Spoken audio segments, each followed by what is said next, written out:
an extraordinary organizer, a lawyer, also a co-director of Popular Resistance, and his leadership, and along with Margaret and others, in the net neutrality fight was really critical. With net neutrality, Kevin led some of the organizing, occupying the FCC, and these are commissioners who aren't used to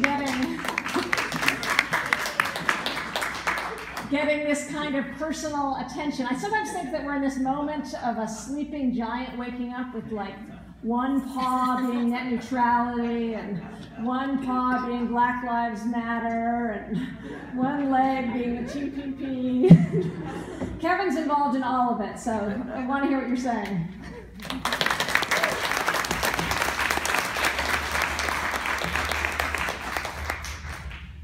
Well, my job is to put this into a larger context and to really show that this is part of kind of the battle of our times, the epic battle of whether we're going to have democracy where people rule or corporate government where the transnational corporations rule. That is the battle. And there's many fronts to that. We see it in the elections with such a small percentage of people funding elections. We see it with Citizens United. We see it across the globe. We saw it in Greece when the bankers insisted Greece to get down to its knees and grovel and live a stranded life without a real democracy, despite their vote. They were ignored. So we see this battle happening all over the world and all over the country. And the TPP is relevant to that, and these two other trade agreements I'll talk about briefly that President Obama has also been negotiating, is relevant to that because it really undermines what little democracy we have left. If we lose this battle to stop the TPP, we see all three branches of government hurt significantly. And it's interesting, during the fast track debate, when we actually were kind of occupying Capitol Hill too. We had a little encampment up there as well. We had to we weren't allowed to sleep though, so we had to take rotational shifts, although some people did sleep. I think under the table or something. But while that battle was going on, one of the issues that President Obama was misleading us about was that this will not affect legislation. It's not going to change things, And during that, while it was going on, the WTO was ruling against the United States in a trade tribunal fight over a COOL, country of origin labeling, a very popular law. People want to know where their food comes from. They don't want to, as Laurie was talking about, the shrimp cesspools that shrimp grow up in. We don't want to have that in our food. And the United States was losing that. And they were basically told, you're going to get big fines unless you repeal that law. And so what Congress do in the midst of fast track, they repeal the law, Obama signs it, and he still says it doesn't affect our legislation. So Congress and the executive are crippled by that. The reality is that any law passed in the public interest, whether it's to protect the people, whether to protect workers, the planet, climate change, any law passed for those kinds of purposes is open to challenge by foreign corporations, by investors. That's what the investors are foreign corporations. Of course, domestic corporations don't have that right, so already domestic corporations that are at a disadvantage. Of course, communities don't have that right to sue if a foreign corporation comes in and pollutes a community. Consumers don't have that if we're poisoned by Vietnamese shrimp.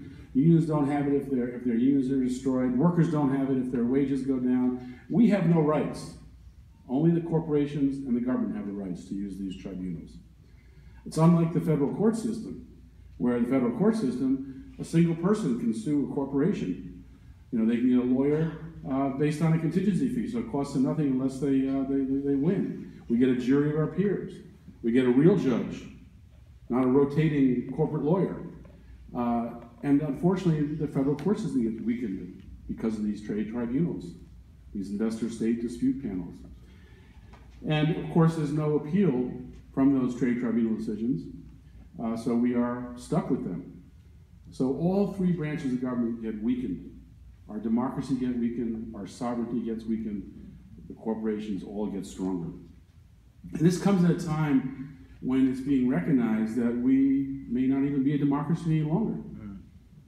I always call it a mirage democracy managed with managed elections, because the management ensures that Wall Street has two candidates and no one else is really allowed to compete. They can get on the ballot. In some states, they struggle for a hard time to get a third party getting on the ballot, but the corporate media won't cover them. The money that pollutes our elections won't be coming to them. And so we really have a kind of a fake democracy. And people, in fact, researchers now from multiple universities have done various research projects that prove we're an oligarchy more than we're a democracy. We have Supreme Court judges, we have former presidents, we have Jimmy Carter, we have senators like Dick Durbin saying that there's no democratic legitimacy anymore. That's pretty serious stuff. And here we are now facing this to drive that down further. And to drive wages down further at a time when 51% of working Americans are earning $30,000 a year or less. Now we have to compete with Vietnam 65 cents and Peru's $1.50 an hour. Workers cannot survive that, and that's what we're going into with these corporate trade agreements. And it also has to be put in the context of the global battle that the United States is engaged in for hegemony of the world, to be the sole power. It's not a coincidence that TPP is being negotiated at the same time that we are shifting 52% of our Navy over to the Asian Pacific and the Asian pivot. It's not a coincidence that we are negotiating the transatlantic agreement at the same time that NATO is ringing Russia with military bases and with missiles pointed at Moscow. This is part of a much bigger issue, and there are 3 trade agreements, as I mentioned earlier. There's the one we're talking about tonight, the Trans-Pacific Partnership. There's also the Transatlantic Trade and Investment Partnership, which is with Europe. And the other one that's least talked about, the TISA agreement, which deals with services, which is 80% of our economy. 50 nations are part of TISA. So this is a web of corporate law written by the corporations and for the corporations. And if this is allowed to be put into place, it's going to be a multi-generational effort to correct this mistake. It's going to be the battle of the century. And we're already in this battle. If we stop it now, it has a totally different impact. If we stop the TPP, it's very unlikely the transatlantic, which is having troubles already in Europe, it's very unlikely TISA will get forward. Winning this conflict now, this political conflict now, has the potential impact to stop all 3 of these treaties. It's not alone. Another thing I want to mention, just and you can Google this if you want, because I don't want to go into it in great detail now. Don't have the time. But out of the World Economic Forum comes this Global Redesign Initiative. Has anyone heard of the Global Redesign Initiative? Just curious. That's the same response we got 4 years ago when we asked, has anyone heard of the TPP? They're good at hiding stuff. They're good at hiding stuff. Of course, now if I ask anyone's heard of TPP, everybody's hands goes up, right? So we gradually learn it. But if you Google the Global Redesign Project, Mark and I we have a radio show, we did an hour-long interview with 2 academics from Boston who've done a deep investigation of this, have put out a report going through the Global Redesign Initiative. What it basically is the elites working to minimize the nation state. They believe nation states are kind of slow and they're bureaucratic, and they can't make decisions. And corporations are much more efficient. They can make decisions. They can get things done. They can move to where the cheaper workers are, move to where the cheaper resources are. Much more efficient for our economy. And they want to turn the UN into a hybrid corporate nation body. So that's just some of it. I'm not going further into it. If you want to go to our radio site, click clearingthefogradio.org. FOG, by the way, stands for Forces of Greed.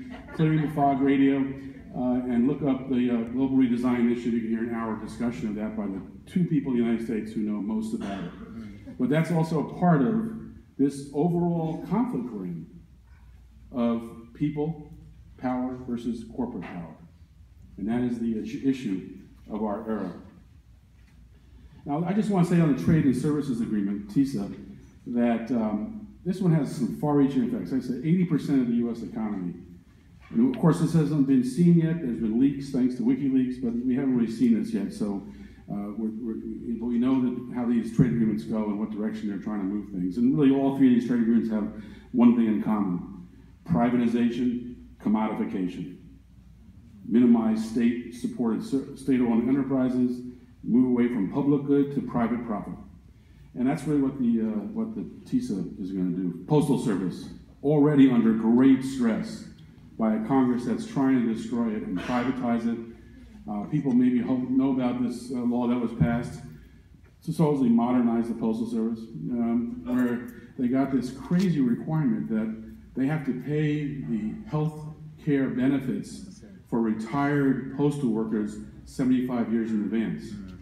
So postal workers have not been born yet, and the Postal Service is stuck creating a fund for postal workers that are going to retire 75 years from now. No other corporation, no other agency's ever had that kind of requirement. What's that designed for? That's designed to fatten the calf. So when Office Depot or Staples or Federal Express or UPS or some new corporation takes it over, they will have a massive amount of money to spend, and then of course they won't be required to keep that for health benefits for 70 pensioners in the future. They'll be able to spend it however they want. But that's what the kind of trade and service agreement is going to try to do: push us. They have a one-way street, trade and services, toward privatization. And once you go to privatization, you can't go back. That's what the agreement is trying to do. So this is really a corporate coup d'etat. All these three agreements, the triad agreements that Obama has been pushing and negotiating in secret. Thankfully, there are some leaks that come out in the process, and because of the fast track fight, we're able to read the TPP now. They didn't want to let us see it now, by the way. That was a compromise they made in order to pass the fast track through Congress. We wouldn't be reading it now if it hadn't been for that. So, unless of course there were more leaks, but that was because there was a successful, aggressive fast track fight. Well, we didn't stop fast track. We certainly opened the doors up. Now we know what we're dealing with. So we're in this crossroads moment.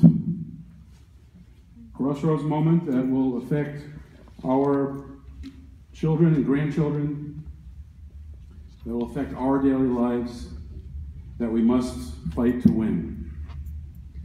And it's this moment of transformation. Is it going to be a future where we regain our power, build our power, move toward a real people-powered democracy?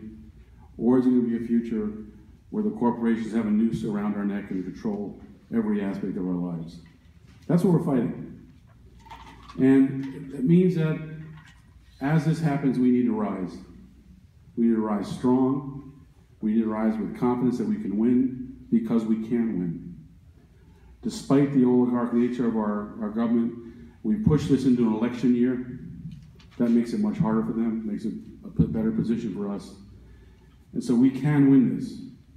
I urge all of you to make this your top priority for the next 6 months, and if it takes longer, the next year and a half. If we win in the next 6 months, they'll delay. We'll have to continue to come back. This is the battle of this epic struggle of our times. And if we win it, it shows tremendous people power, defeating massive mega corporations who are trying to grab incredible power.